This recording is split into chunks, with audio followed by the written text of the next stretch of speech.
સંધ્યાએ મહિલાએ કર્યું મહાદાન અંગદાન. સિવિલ હોસ્પિટલમાં થયું 180મું અંગદાન. સિવિલ હોસ્પિટલમાં અત્યાર સુધી 180 અંગદાન થકી 569 જરૂરિયાતમંદોને નવજીવન. પત્ની બબલી દેવીએ બ્રેન્ડેડ પતિ મોહનલાલના અંગોનું દાન કરવાનો સંવેદનશીલ કર્યો નિર્ણય. હૃદય, એક લીવર, બંને કિડની મળી કુલ 4 અંગોનું કર્યું દાન. અંગદાનમાં મળેલ હૃદયને ગ્રીન કોરિડોર દ્વારા અમદાવાદની સિમ્સ હોસ્પિટલમાં દાખલ દર્દીમાં ટ્રાન્સપ્લાન્ટ માટે પહોંચાડવામાં આવ્યું. આંતરરાષ્ટ્રીય મહિલા દિવસની પૂર્વ સંધ્યાએ અમદાવાદ સિવિલ હોસ્પિટલમાં આ દિવસના સંકલ્પને ખરા અર્થમાં ચરિતાર્થ કરતો કિસ્સો જોવા મળ્યો. પતિ મોહનલાલ સારવાર દરમિયાન બ્રેન્ડેડ થતા પત્ની બબલી દેવીએ પતિના તમામ અંગોનું દાન કરવાનો સંવેદનશીલ નિર્ણય કર્યો. સમગ્ર વિગત એવી છે કે 51 વર્ષના મૂળ રાજસ્થાન ડુંગરપુરના વતની અને નિકોલ અમદાવાદ ખાતે માર્બલની ફેક્ટરીમાં કામ કરતા મોહનલાલ યાદવને ફેક્ટરીમાં કામ કરતા તારીખ 26/2/2025ના રોજ માથાના ભાગે ઈજા થઈ હતી.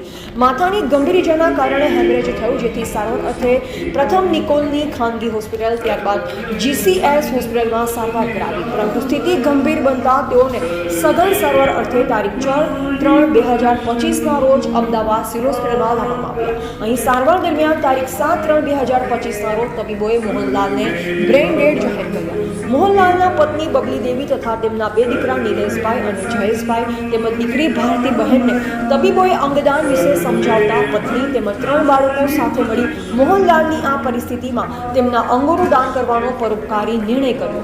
અમદાવાદ સિવિલ હોસ્પિટલના તબીબી અધિક્ષક ડોક્ટર રાકેશ જોશીએ જણાવ્યું કે 180માં અંગદાન થકી સિવિલ હોસ્પિટલ દ્વારા અત્યાર સુધીમાં કુલ 587 અંગોનું દાન મળેલ છે, જેના થકી 569 વ્યક્તિઓને જીવનદાન મળ્યું છે. 180માં અંગદાનથી મળેલ 2 કિડની અને 1 લીવરને સિવિલ મેડિસિટી કેમ્પસની જ કિડની હોસ્પિટલના જરૂરિયાતમંદ દર્દીઓમાં તેમજ હૃદયને ગ્રીન કોરિડોર મારફતે અમદાવાદની સિમ્સ હોસ્પિટલમાં દાખલ દર્દીને ટ્રાન્સપ્લાન્ટ કરવામાં આવશે. આમ અંગદાનથી કુલ 4 લોકોને નવજીવન આપવામાં સફળતા મળશે તેમ તેમણે ઉમેર્યું હતું.